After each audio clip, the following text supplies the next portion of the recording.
जय हिंद दोस्तों, आप सभी लोगों का स्वागत है हमारे इस यूट्यूब चैनल सफ़र इंग्लिश का में। आज मैं आप लोगों के बीच में देखिए ये प्रेजेंट कंटिन्यूअस टेंस। बच्चों, आज मैं आपको प्रेजेंट कंटिन्यूअस टेंस पढ़ाने वाला हूं। इस वीडियो लेक्चर में आपको प्रेजेंट कंटिन्यूअस टेंस के अफर्मेटिव सेंटेंस, निगेटिव सेंटेंस और इंट्रोगेटिव सेंटेंस का ट्रांसलेशन कैसे किया जाता है, ये चीज़ें आपको हम बताएंगे। अभी रिसेंटली हाल ही में ये टेंस का सीरीज चालू हुआ है, जिसमें अभी प्रेजेंट इंडेफिनिट टेंस का वीडियो अपलोड किया गया था। आप लोगों ने उस चीज़ को देखा। आज इस वीडियो में प्रेजेंट कंटिन्यूअस टेंस के बारे में आपको बताया जाएगा। जिस प्रकार से आप लोगों ने प्रेजेंट इंडेफिनिट टेंस के वीडियो को बहुत ही पेशेंस के साथ एक एक चीज़ आपने देखा था, और मुझे विश्वास है कि उस वीडियो को देखने के बाद आपको बहुत कुछ नॉलेज हुआ होगा, बहुत कुछ आप सीखे होंगे। ठीक उसी प्रकार से मैं आपको विश्वास दे रहा हूं बच्चों कि अगर आज का ये वीडियो लेक्चर, जिसका नाम है प्रेजेंट कंटिन्यूअस टेंस, अगर इस वीडियो लेक्चर को आप पेशेंस के साथ देखते हैं तो इस लेक्चर से भी आपको बहुत कुछ सीखने को मिलेगा। तो चलिए वीडियो को बहुत ज़्यादा लंबा नहीं करते हैं और शुरू करते हैं। तो बच्चों देखिए, यहाँ पर जो आपका टेंस ये है, इसका नाम है प्रेजेंट कंटिन्यूअस टेंस। ये टेंस का सीरीज चालू हुआ है, जिसमें प्रेजेंट इंडेफिनिट टेंस कंप्लीट हुआ। आज आपके बीच में प्रेजेंट कंटिन्यूअस टेंस कंप्लीट हो जाएगा। जिस प्रकार से हमने आपको पहले वीडियो लेक्चर में प्रेजेंट इंडेफिनिट टेंस में बताया था कि हर टेंस का 12 टेंस होते हैं, 12 टेंस का अपना अलग अलग पहचान होता है। तो चलिए इस टेंस का पहचान देखते हैं कि कैसे हम पहचानेंगे कि यही प्रेजेंट कंटिन्यूअस टेंस है। तो चलिए बच्चों देखते हैं। यहाँ पर लिखा है पहचान, और आप देखिए इसके पहचान के आगे ये चीज़ लिखा है कि कैसे हम पहचानेंगे। तो चलिए देखते हैं। यहाँ पर लिखा है जिस हिंदी वाक्य के क्रिया के अंत में, जिस हिंदी वाक्य के क्रिया के अंत में, कहने का मतलब कि हम आपके सामने कोई भी वाक्य बोलें और उस वाक्य में जो क्रिया होगी, उस क्रिया के अंत में क्या मिलने वाला है, जरा देखें। तो कह रहे हैं कि अंत में रहा है, ये चीज़ रहा है, रही है, रहे हैं तथा रहा हूं। तो बच्चों ये आप देख पा रहे होंगे कि ये कहना चाह रहे हैं कि अगर हिंदी वाक्य के क्रिया के अंत में, क्रिया के अंत में क्या क्या आना चाहिए, रहा है, रही है, रहे हैं तथा रहा हूं आदि शब्द आए, तो ऐसे वाक्य को हम प्रेजेंट कंटिन्यूअस टेंस का वाक्य कहते हैं। ये साफ साफ बताना चाहते हैं कि अगर हम आपके सामने कोई भी वाक्य बोलें और उस वाक्य के अंत में जो भी क्रिया रहेगी, क्रिया के अंत में रहा है, रही है, रहे हैं तथा रहा हूं आदि शब्द आए, तो ऐसे वाक्य को हम प्रेजेंट कंटिन्यूअस टेंस का वाक्य कहते हैं। उस वाक्य को जिसके अंत में रहा है, रही है, रहे हैं आएगा, उस वाक्य को आप बताएंगे कि यह प्रेजेंट कंटिन्यूअस टेंस का वाक्य है। अब कुछ वाक्य हम आपके सामने रख रहे हैं जिससे आप समझ पाएं कि हाँ यही वाक्य प्रेजेंट कंटिन्यूअस टेंस का होता है। तो चलिए हम आपके सामने कुछ वाक्य रहे हैं जिसके अंत में रहा है, रही है, रहे हैं आने वाला है। तो ध्यान से सुनिएगा इसको। तो जैसे हम कुछ वाक्य बोल रहे हैं बच्चों, जैसे कि मैं जा रहा हूँ, मैं जा रहा हूँ। तो ध्यान देखिएगा, रहा हूँ यहाँ पर है, जा रहा हूँ। आप मुझे पढ़ा रहे हैं, आप मुझे पढ़ा रहे हैं। तो देखिए रहे हैं मतलब कोई भी काम कर रहे हैं, कर रहा है, कर रही है। अगर ऐसा आपको भाव निकले तो समझ जाना है कि प्रेजेंट कंटिन्यूअस टेंस का वाक्य है। बच्चे बाहर खेल रहे हैं, मम्मी किचन में खाना बना रही है, पापा बरामदे में ब्रश कर रहे हैं। तो जितने भी वाक्य आपके सामने बोले जाएं उसमें कोई काम कर रहा है, कर रही है, कर रहे हैं, ऐसा भाव आता है। तो बच्चों ये आपका देखिए पहचान हो गया। अब पहचान के बाद जरा देखिएगा, यहाँ पर लिखा है हेल्पिंग वर्ब। इस टेंस में जो हेल्पिंग वर्ब यूज होने वाली है, जैसे अगर हम आपसे बात करें कि जो अभी रिसेंटली वीडियो अपलोड किया गया था प्रेजेंट इंडेफिनिट टेंस का, तो प्रेजेंट इंडेफिनिट टेंस में जो हेल्पिंग वर्ब यूज हुआ था वो था डू और डज। आपको मालूम होगा, आपने उस वीडियो को देखा होगा। तो डू और डज, अगर वो वीडियो लेक्चर आपने नहीं देखा है प्रेजेंट इंडेफिनिट टेंस का, तो यहाँ पर आई बटन दिख रहा होगा, उस बटन पर आप क्लिक करके उस टेंस को देख सकते हैं, या फिर इस वीडियो के डिस्क्रिप्शन में उस टेंस का या उस वीडियो लेक्चर का आपको लिंक मिल जाएगा, आप वहाँ से भी इसको देख सकते हैं। तो यहाँ पर इस टेंस में मतलब प्रेजेंट कंटिन्यूअस टेंस का अगर हम बात करें कि हेल्पिंग वर्ब क्या होता है, तो इस टेंस की हेल्पिंग वर्ब देखो बच्चों यहाँ पर लिखा हुआ है, 3 नाम है, ये 3 शब्द हैं जो प्रेजेंट कंटिन्यूअस टेंस के हेल्पिंग वर्ब होते हैं। वो कौन कौन है? Is, am, are. अगर आपसे कोई पूछे कि प्रेजेंट कंटिन्यूअस टेंस की हेल्पिंग वर्ब कौन कौन होती हैं, तो आप जवाब दीजिएगा कि is, am, are present continuous tense की हेल्पिंग वर्ब होती हैं। अच्छा, जब ये इज, एम, आर ये प्रेजेंट कंटिन्यूअस टेंस की हेल्पिंग वर्ब होती हैं, तो कौन सा हेल्पिंग वर्ब किसके साथ आएगा? जैसे प्रेजेंट इंडेफिनिट टेंस में बताया गया था कि डू और डज हेल्पिंग वर्ब होता है। सिंगुलर सब्जेक्ट के साथ डज का प्रयोग करिए, प्लूरल सब्जेक्ट के साथ डू का प्रयोग करिए, उस टेंस में बताया गया था। ठीक उसी प्रकार से बच्चों कि इज, एम, आर ये 3 हेल्पिंग वर्ब हैं इस टेंस की, तो किस सब्जेक्ट के साथ कौन सा हेल्पिंग वर्ब यूज होगा, इस चीज़ को जानना बेहद ज़रूरी है। तो चलिए देखें, यहाँ पर ये पॉइंट लिखा गया है कि किस सब्जेक्ट के साथ कौन सी हेल्पिंग वर्ब आएगी। तो इस चीज़ को आप नोट भी कर सकते हैं या फिर देख लीजिए, जिससे कि आगे ट्रांसलेशन बनाने में आपको आसानी हो। तो यहाँ पर लिखा है सिंगुलर सब्जेक्ट के साथ, अगर आपका सब्जेक्ट सिंगुलर है, एक वचन का करता है, तो उसके साथ आप हेल्पिंग वर्ब इज लगाइए। अगर आपका सब्जेक्ट, यहाँ प्लूरल सब्जेक्ट लिखा है, प्लूरल सब्जेक्ट के साथ आर, इसका मतलब कि अगर आपका सब्जेक्ट प्लूरल है तब आप उसके साथ आर का प्रयोग करिए, और यदि सब्जेक्ट आई हो तब एम। इसका मतलब कि यदि सब्जेक्ट आई है, आई माने मैं, अगर मैं किसी सेंटेंस में मैं बोलूँ मैं जा रहा हूँ, मैं पढ़ रहा हूँ, मैं खा रहा हूँ, तब ऐसे वाक्य में जो सब्जेक्ट आई होगा, आई के साथ आप हेल्पिंग वर्ब एम का प्रयोग करेंगे। तो देखिए कितने आसान है ये चीज़, बहुत टफ नहीं है। आपको सिंगुलर सब्जेक्ट के साथ इज का प्रयोग करना है, प्लूरल सब्जेक्ट के साथ आर का प्रयोग करना है, और सब्जेक्ट अगर आई है तो इसके साथ एम का प्रयोग करना है।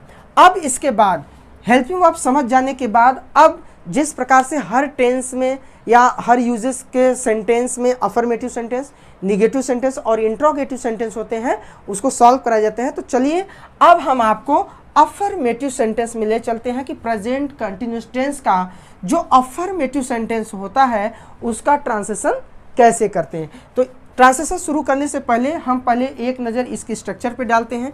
यहाँ पर अफर्मेटिव का स्ट्रक्चर आपके सामने लिखा गया है। बच्चों, अगर आप वो 5 रूल्स, जिसमें मैंने जिस वीडियो लेक्चर में हमने 5 रूल्स के बारे में बात किया था, अगर वो 5 रूल्स आपको याद हैं, तब आप ये स्ट्रक्चर भली भांति अच्छे से समझ रहे होंगे कि अफर्मेटिव में जो स्ट्रक्चर बताया गया था हूबहू यहाँ पर लिखा गया है, जिसमें आपको सबसे पहले देखिए स्ट्रक्चर में कह रहे हैं कि अफर्मेटिव का अगर स्ट्रक्चर रहेगा तो सबसे पहले आएगा सब्जेक्ट, इसके तुरंत बाद आपको याद होगा कि हेल्पिंग वर्ब यूज होती है।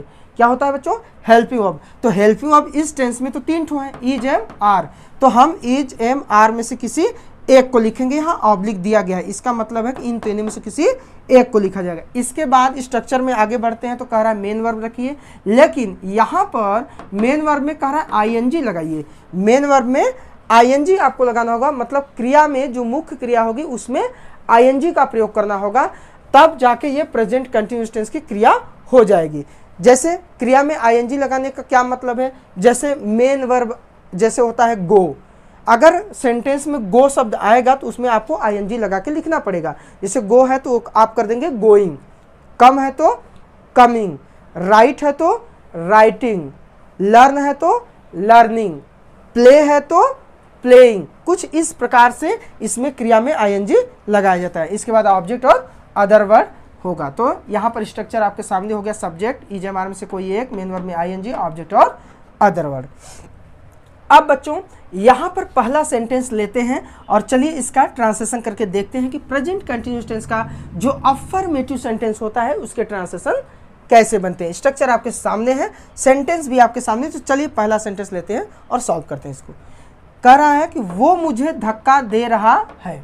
सेंटेंस है वो मुझे धक्का दे रहा है। इस सेंटेंस में स्ट्रक्चर के हिसाब से चले तो सबसे पहले सब्जेक्ट को लिखने की बात हो रही, तो इसमें जो सब्जेक्ट है वो है वो, और वो मुझे धक्का दे रहा है। वो मान लीजिए कि जिसकी हम बात कर रहे हैं कि वो मुझे धक्का दे रहा है, वो कोई लड़का है और सिंगुलर होगा, क्योंकि यहाँ पर लिखा है वो मुझे धक्का दे रहा है, तो कोई एक वचन का करता है, सिंगुलर है, तो यहाँ पर वो की अंग्रेजी यहाँ पर हो जाएगा आपका ही, यहाँ पर ही हो जाएगा। तो जब सिंगुलर सब्जेक्ट है मेरा, तो यहाँ पर सिंगुलर सब्जेक्ट के साथ इज का प्रयोग होगा, बताया गया है। तो देखिए इज, एम, आर में से कोई एक आएगा, तो अब यहाँ पर हम लिखेंगे इज, ही इज। अब मेन वर्ब, जो भी मेन वर्ब रहेगा उसमें आईएनजी लगा के हम लिखेंगे। तो वो मुझे धक्का दे रहा है। इस सेंटेंस में जो मेन वर्ब है वो है धक्का देना, और धक्का देना को क्या कहते हैं बच्चों, क्या कहते हैं, पुश। पुश माने धक्का देना होता है, तो धक्का देना या ढकेलना उसी को बोलते हैं। तो अब हम लिखेंगे पुश, और नियम है कि मेन वर्ब रखिए और उसमें क्या लगाइए, आईएनजी, पुशिंग। तो ही इज पुशिंग, इसके बाद ऑब्जेक्ट रखा जाएगा, धक्का दे रहा है। क्या धक्का दे रहा है या किसे धक्का दे रहा है, तो मुझे धक्का दे रहा है, तो ये आपका ऑब्जेक्ट है, मुझे की अंग्रेजी मी लिख देंगे, ही इज पुशिंग मी। तो देखिए बच्चों कितने आसान तरीके से, कितने सिंपल तरीके से ये एक सेंटेंस हम ट्रांसलेशन कर लिए। अब आते हैं यहाँ पर अगला सेंटेंस, दूसरा सेंटेंस लेते हैं, मैं वहाँ अपने भाई के साथ जा रहा हूँ। अब इस सेंटेंस का ट्रांसलेशन करने के लिए सबसे पहले स्ट्रक्चर के हिसाब से चलेंगे। पहले सब्जेक्ट, तो सब्जेक्ट है यहाँ पर मैं, और मैं को कहते हैं आई। और अभी जस्ट अब बारी आती है इज एम आर।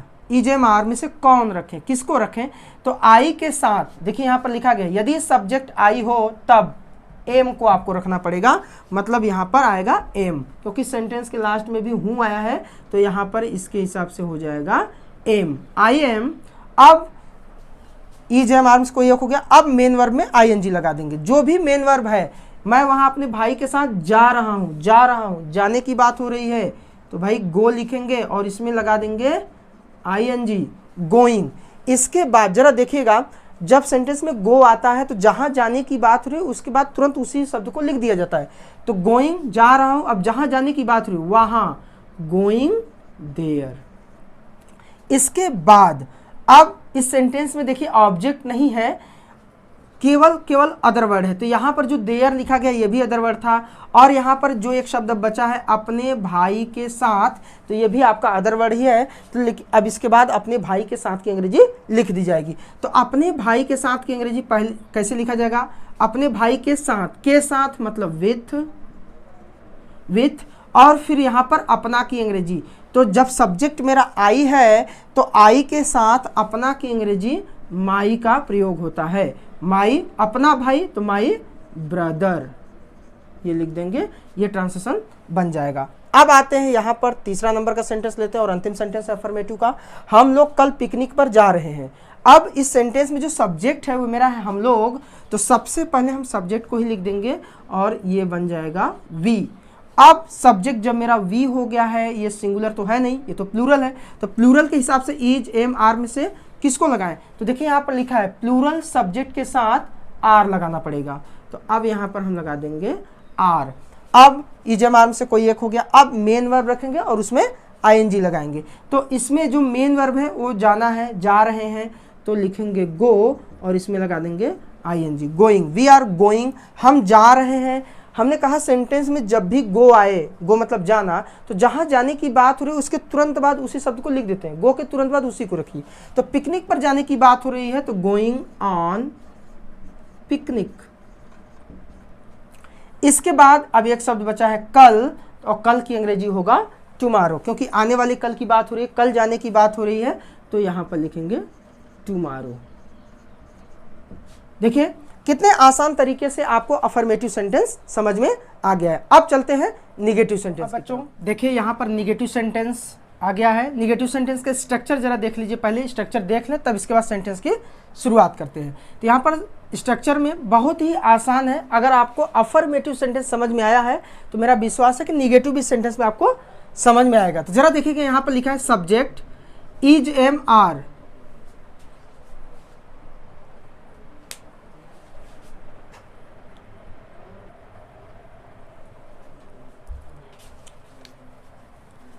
तो बच्चों देखिए अब निगेटिव सेंटेंस यहाँ पर आपके सामने है। और पहले निगेटिव सेंटेंस का सेंटेंस देखने से पहले हम स्ट्रक्चर पे बात कर लेते हैं। पहले स्ट्रक्चर देखते हैं, और स्ट्रक्चर बहुत ही आसान है। अगर आपको अफर्मेटिव सेंटेंस, इसका अफर्मेटिव सेंटेंस समझ में आया है तो मुझे विश्वास है आपको निगेटिव सेंटेंस भी एकदम आसान लगेगा, क्योंकि निगेटिव सेंटेंस जब होता है तो उसमें केवल एक शब्द बढ़ जाता है, वो शब्द होता है आपका नॉट शब्द। और वो नॉट शब्द रखा कहाँ जाएगा, आपका हेल्पिंग वर्ब जो है इज एम आर, क्योंकि इस टेंस की, प्रेजेंट कंटिन्यूअस टेंस की जो हेल्पिंग वर्ब है वो है इज एम आर, और इसी के तुरंत बाद नॉट को लगा दिया जाता है। तो चलिए अब स्ट्रक्चर आपके सामने, सब्जेक्ट इज एम आर में से कोई एक, नॉट, मेन वर्ब में आईएनजी, ऑब्जेक्ट और अदर वर्ड। पहला सेंटेंस लेते हैं, राधा की माँ तुम्हें नहीं बुला रही है। राधा की माँ तुम्हें नहीं बुला रही है, सबसे पहले हम सब्जेक्ट लिखेंगे। सब्जेक्ट इसमें है राधा की माँ। राधा की माँ, इसकी अंग्रेजी बनाने के लिए हमने आपको कई बार बताया, बहुत आसान ट्रिक है। देखिए कैसे बनेगा। राधा की माँ, तो पहले हम लिखेंगे राधा, पहले हम लिखेंगे राधा, और इस की अंग्रेजी के लिए लगाएंगे एपोस्ट्रोफी एस। क्या लगा देंगे? Apostrophe S. और माँ की अंग्रेजी तो मदर होता है। तो देखिए राधा की माँ की अंग्रेजी राधाज मदर हो गया, कितने आसान तरीके से। और बच्चों अगर आपके सामने इससे संबंधित और भी नाम आए, जैसे राधा के पिताजी, राधा का भाई, राधा के दादा, तो यहाँ चाहे के आए चाहे की आए, हाँ, तो इसकी अंग्रेजी एपोस्ट्रोफी एस से लगा देते हैं, बना देते हैं। अब इसके बाद EJMR में से किसी एक को रखेंगे। तो राधा की माँ, राधा की माँ तो कोई सब्जेक्ट सिंगुलर होगा, और जब सिंगुलर होगा तो आने वाला है यहाँ पर आपका इज। चूंकि निगेटिव सेंटेंस है, नहीं शब्द आया है, तो EJMR के तुरंत बाद हम लगाएंगे नॉट। फिर जो भी मेन वर्ब होगा इसमें, उसमें ING लग जाएगा। बुलाना की अंग्रेजी होता है कॉल। क्या होता है? कॉल। अब इसमें लग जाएगा ING, और इसको पढ़ेंगे कॉलिंग। फिर इसके बाद ऑब्जेक्ट रखा जाएगा, बुला रही हैं, किसे बुला रही हैं? तुम्हें। तो तुम्हें की अंग्रेजी यहाँ पर हो जाएगा यू। तो इस प्रकार से देखिए ये सेंटेंस बन गया कि Radha's mother is not calling you, full stop लगा देंगे, ट्रांसलेशन बन गया। दूसरा सेंटेंस लेते हैं, सभी बच्चे एक साथ नहीं बैठ रहे हैं। इस सेंटेंस में जो सब्जेक्ट है वो है सभी बच्चे, और ऐसा ट्रांसलेशन, ऐसा वर्ड का इंग्लिश बनाना हम आपको बताए हैं कि सभी बच्चे, सभी अध्यापक, सभी डॉक्टर आए। तो आपको लिखना होगा ऑल, फिर लगाना होगा द, फिर जो आगे जो नाम है, जो भी नाउन है, उसको प्लूरल फॉर्म में रखेंगे। तो बच्चे की अंग्रेजी होता है चिल्ड्रन। क्या होता है? चिल्ड्रन। All the children. इसके बाद EJMR में से किसी एक को लगाएंगे। तो सब्जेक्ट मेरा यहाँ पर प्लूरल है, बहुवचन का कर्ता है, और बहुवचन के कर्ता के साथ लगाते हैं आर। अब लगाएंगे नॉट, चूंकि निगेटिव सेंटेंस है, नहीं शब्द आया है तो नॉट लगा देंगे। अब जो भी मेन वर्ब रखेंगे उसमें ING लगा के। बैठना, बैठ रहे हैं, बैठना की अंग्रेजी सिट होता है, और उसमें लगा देंगे ING, SIT। अब इसमें लगेगा ING, लेकिन यहाँ पर बच्चों आपको ध्यान देना होगा, जब सिट में हम ING लगाएंगे ना, इसमें ING, तो ये जो अंतिम अक्षर T है ये आपका डबल हो जाएगा, और तब लगेगा ING। अब आप में से कुछ बच्चे ये सोच रहे होंगे कि यहाँ पर सिट में, यहाँ पर जब हम, जैसे कॉल था CALLING, इसमें ING लगाते समय अंतिम अक्षर को एक और नहीं किया गया, एक और नहीं बढ़ाया गया, लेकिन यहाँ पर सिट में ING लगाते समय अंतिम अक्षर डबल क्यों कर दिया गया? तो बच्चों एक क्रिया में ING लगाने का रूल होता है। हम इसके आगे वाली वीडियो में एक वीडियो डेवलप करेंगे जिसमें हम आपको ये बताएंगे कि क्रिया में ING कैसे लगाते हैं, और क्रिया में जब ING लगाते हैं तो वहाँ पर कौन सा अक्षर डबल होता है, होगा कि नहीं होगा। कुछ अक्षर ऐसे होते हैं कि अंतिम अक्षर अगर रहता है, ING लगाते समय अंतिम अक्षर हट भी जाता है, जैसे यहाँ पर डबल T हो गया। तो कुछ अक्षर ऐसे होते हैं, कुछ क्रियाएं ऐसी होती हैं जिसका अंतिम अक्षर कोई लेटर है, ING लगाते समय वो अंतिम अक्षर हट भी जाता है। तो वो चीज़ हम उस वीडियो लेक्चर में कवर करेंगे, आपको बताएंगे कि ING कैसे लगाते हैं। लेकिन फिलहाल में अभी के लिए सिटिंग इस प्रकार से हो जाएगा। अब एक साथ यहाँ पर मुख्य क्रिया में ING हो गया, ऑब्जेक्ट इस सेंटेंस में नहीं है। अब सीधे आते हैं अदर वर्ड पर। अदर वर्ड में है एक साथ, और एक साथ का अंग्रेजी होता है टुगेदर। क्या होता है? टुगेदर। अब इस सेंटेंस को देखते हैं, वह कमरे में टीवी देख रही है। वह कमरे में टीवी देख रही है, इसका मतलब ये जो सब्जेक्ट आपका है वह, ये कोई स्त्री है, और वह की अंग्रेजी हो जाएगा सी। और जब सब्जेक्ट मेरा सी है, मतलब सी सिंगुलर सब्जेक्ट, तो इसके साथ आएगा एज। चूंकि निगेटिव सेंटेंस है तो EJMR में से कोई एक लिखेंगे, फिर लगाएंगे नॉट।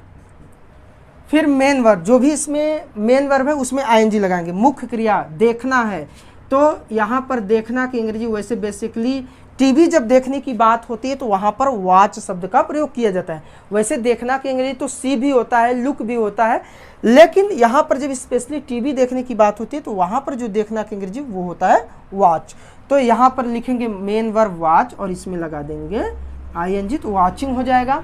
अब मुख्य क्रिया में ING के बाद ऑब्जेक्ट रखने के बाद देख रही है, क्या देख रही है? टीवी। तो इस प्रकार से टीवी हम लिखेंगे। फिर आते हैं अदर वर्ड पर।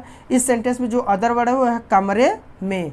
कमरे में की अंग्रेजी होता है इन द रूम। तो देखिए इस प्रकार से ये निगेटिव सेंटेंस कवर हो गया। अब आते हैं इंट्रोगेटिव सेंटेंस में। इंट्रोगेटिव सेंटेंस के वाक्य को सॉल्व करने से पहले हम स्ट्रक्चर पे बात करते हैं। तो यहाँ पर स्ट्रक्चर में लिखा गया है सबसे पहले क्वेश्चन वर्ड, फिर EJMR में से कोई एक, सब्जेक्ट, नॉट, मेन वर्ब में ING, ऑब्जेक्ट और अदर वर्ड। तो ये हो गया आपका इंट्रोगेटिव का स्ट्रक्चर। इसी प्रकार से इस सेंटेंस को सॉल्व करेंगे। लेकिन कुछ और भी रूल्स इसमें होते हैं, हम आपको बता देते हैं बच्चों। ये स्ट्रक्चर सबसे पहले जो ये लिखा गया है क्वेश्चन वर्ड हम तभी सेंटेंस की शुरुआत करते हैं जब हमारा वो वाक्य क्या से शुरू नहीं होना चाहिए। जब भी वाक्य क्या से शुरू हो तो ऐसे वाक्य का अनुवाद हम क्वेश्चन वर्ड से नहीं करते, बल्कि उस टेंस की जो हेल्पिंग वर्ब होती है, सहायक क्रिया होती है, हम उससे करते हैं। अर्थात जब भी वाक्य क्या से चालू हो, जैसे देखिए ये वाक्य क्या से चालू है, ये भी है, तो जब वाक्य क्या से चालू होगा तो सेंटेंस की शुरुआत हमेशा और हमेशा उस टेंस की हेल्पिंग वर्ब से होगा। लेकिन हाँ, वाक्य के बीच में अगर प्रश्नवाचक शब्द आए, जैसे कब, क्यों, कहाँ, कैसे, ये जो शब्द हैं ये अगर वाक्य के बीच में आ रहे हैं, जैसे देखिए यहाँ पर अगर वाक्य के बीच में प्रश्नवाचक शब्द आ रहे हैं तब आप क्वेश्चन वर्ड से सबसे पहले सेंटेंस की शुरुआत करेंगे। नहीं तो अगर क्या से शुरुआत है तो हम सबसे पहले हेल्पिंग वर्ब। तो चलिए पहला सेंटेंस देखते हैं और ट्रांसलेशन करते हैं। क्या राधा नाच रही है? अगर सेंटेंस है क्या राधा नाच रही है, सेंटेंस की शुरुआत क्या से हो रहा है, और ऐसे बहुत से सेंटेंस आप खुद सोच सकते हैं, बना सकते हैं। क्या राधा नाच रही है, क्या तुम पढ़ रहे हो, क्या आपके पिताजी ऑफिस जा रहे हैं, क्या मम्मी रसोई में खाना बना रही हैं। ऐसे तमाम सेंटेंस हैं जो क्या से शुरू होते हैं, और जब क्या से शुरू होते हैं तो अंग्रेजी इसका ट्रांसलेशन EJMR में से किसी एक से शुरू होगा। तो चलिए भाई, सब्जेक्ट के हिसाब से EJMR आता है। तो यहाँ पर मेरा राधा सब्जेक्ट है, राधा कोई सिंगुलर सब्जेक्ट है और सिंगुलर है तो इसके हिसाब से आ जाएगा आपका इज। इसके तुरंत बाद सब्जेक्ट को रखेंगे, सब्जेक्ट हमारा राधा है। फिर कह रहा है कि सब्जेक्ट में नॉट लगाइए। भाई नॉट तभी लगेगा जब सेंटेंस में नहीं शब्द रहेगा। जब सेंटेंस में नहीं शब्द नहीं है तो नॉट नहीं लगेगा, आएंगे मेन वर्ब में ING लगाएंगे। इसमें जो मेन वर्ब है वो है डांस, नाच रही है, नाचना की अंग्रेजी होता है डांस। अब इस डांस शब्द में हमें लगाना होगा ING। अब जरा देखिएगा बच्चों, यहाँ पर आपको थोड़ा सा धैर्य रख के एक चीज़ देखना होगा कि जब डांस शब्द में हम ING लगाने जाएंगे, क्योंकि क्रिया यही है और क्रिया में हमेशा ING लगेगा, तो इस क्रिया में जब ING लगाने जाएंगे तो ये अंतिम अक्षर जो ई है ना, इसको हटा के तब ING लगाएंगे। यही होता है क्रिया का नियम, क्रिया का रूल। ऐसे बहुत से रूल हैं कि अलग अलग प्रकार की क्रियाएं होती हैं, उसमें जब ING लगाते हैं तो अलग अलग फॉर्म में वो बनते हैं। तो इसके लिए हम एक वीडियो बनाएंगे जिसमें हम आपको बताएंगे कि कोई क्रिया किस प्रकार से रहती है तो उसमें ING कैसे लगाते हैं। तो चलिए, ये हो गया डांसिंग, ING लग गया, डांसिंग हो गया, और लगा देंगे क्वेश्चन मार्क, ट्रांसलेशन बन गया। अब आते हैं दूसरे नंबर का सेंटेंस। क्या सुरेश के पापा हंस रहे हैं? तो यहाँ पर क्या की अंग्रेजी व्हाट नहीं लिखेंगे, हम EJMR में से किसी एक को लिखेंगे। तो जब हम EJMR में से किसी एक को लिखेंगे तो मेरा सब्जेक्ट डिसाइड करेगा क्या आएगा। सुरेश के पापा ये सब्जेक्ट है, तो सुरेश के पापा तो कोई सिंगुलर सब्जेक्ट है, और जब सिंगुलर सब्जेक्ट है तो यहाँ पर आएगा आपका सबसे पहले इज। इज के तुरंत बाद आप सब्जेक्ट को रखेंगे। सब्जेक्ट मेरा है सुरेश के पापा। इसकी अंग्रेजी बनाना बहुत आसान है, आप लिखेंगे सुरेश, के लिए एपोस्ट्रोफी S लगाएंगे, और पापा को फादर बोलते हैं, यहाँ पर हो जाएगा ये फादर। अब सब्जेक्ट हो गया, सब्जेक्ट के बाद कह रहा है नॉट लगाइए। नॉट इस सेंटेंस में नहीं सब नहीं आया तो नहीं लगेगा, सीधे आते हैं मेन वर्ब में ING। तो मेन वर्ब इसमें है हंस रहे हैं। हंस रहे मतलब हंसना, तो लाफ, LAUGHING, लाफिंग हो गया। और अब इस सेंटेंस में कोई ऑब्जेक्ट या अदर वर्ड नहीं है, लगा देंगे क्वेश्चन मार्क, ये ट्रांसफॉर्म हमारा बन गया। अब आते हैं तीसरे नंबर के सेंटेंस में, देखते हैं तुम्हारा भाई क्या सोच रहा है। अभी बच्चों जरा देखिएगा, यही क्या शब्द वाक्य के शुरू में आ रहा था तो इसकी अंग्रेजी व्हाट नहीं लिखी जा रही थी, लेकिन अब यही क्या शब्द देखिए वाक्य के बीच में आ गया, और जब वाक्य के बीच में आ गया तब स्ट्रक्चर अब आपका यहाँ से फॉलो होगा। क्वेश्चन वर्ड सबसे पहले आएगा। तो तुम्हारा भाई क्या सोच रहा है, तो सबसे पहले क्या की अंग्रेजी हम लिखेंगे अब व्हाट। यहाँ पर व्हाट से सेंटेंस की शुरुआत करें। यहाँ क्यों नहीं किए, यहाँ भी तो क्या शब्द आया था, लेकिन यही तो ग्रामर का रूल है, यही तो ग्रामर की ब्यूटी है कि जब वाक्य क्या से चालू होता है तो ट्रांसलेशन व्हाट से नहीं चालू होता है, लेकिन वही क्या शब्द वाक्य के बीच में आता है तब ट्रांसलेशन व्हाट से चालू करते हैं। तो सबसे पहले हम क्वेश्चन वर्ड को रख देंगे व्हाट, इसके बाद इज एम आर में से किसी एक को रखेंगे। तो तुम्हारा भाई, अब तुम्हारा भाई जो भी है सब्जेक्ट तुम्हारा भाई वो आपका सिंगुलर सब्जेक्ट है, तो यहाँ पर आएगा आपका इज, व्हाट इज। अब सब्जेक्ट को रखेंगे, सब्जेक्ट है तुम्हारा भाई, अंग्रेजी बनेगा योर ब्रदर। इसके बाद नॉट लगेगा कि नहीं, सेंटेंस में नहीं शब्द रहेगा तभी नॉट लगेगा, तो नॉट नहीं है, आते हैं मेन वर्ब में आईएनजी लगाने के लिए। तो मेन वर्ब यहाँ है सोच रहा है, सोच रहा है, सोचना की अंग्रेजी थिंक होता है और इसमें आईएनजी लगा देंगे तो थिंकिंग कर देंगे, थिंकिंग, थिंकिंग। अब सोच रहा है, ऑब्जेक्ट इस सेंटेंस में नहीं है, अदर वर्ड नहीं है, तो यहाँ पर लगा देंगे क्वेश्चन मार्क, हमारा ट्रांसलेशन बन गया। अब बच्चों देखिए ये इस टेंस का और इंट्रोगेटिव का अंतिम सेंटेंस लेते हैं। तुम उसे क्यों नहीं डांट रहे हो, तुम उसे क्यों नहीं डांट रहे हो, तो सबसे पहले क्वेश्चन वर्ड क्यों की अंग्रेजी हम लिखेंगे वाई, इसके बाद इज एम आर में से कोई एक जैसा सब्जेक्ट रहेगा उसके हिसाब से, सब्जेक्ट मेरा यू है, तुम जो कि प्लूरल सब्जेक्ट है, तब यहाँ पर आएगा आर, इज एम आर में से कोई एक, फिर सब्जेक्ट को लिखेंगे, सब्जेक्ट मेरा है तुम अर्थात यू।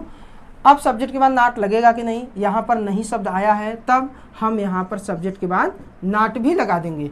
फिर आएगा मेन वर्ब, मेन वर्ब में आईएनजी, जो भी इसमें मेन वर्ब है, डांटना, डांट रहे हो, तो डांटना की अंग्रेजी स्कॉल्ड होता है, स्कॉल्ड, और इसमें लग जाएगा आईएनजी, स्कॉल्डिंग, स्कॉल्ड में जब आईएनजी लगेगा तो हो जाएगा स्कॉल्डिंग।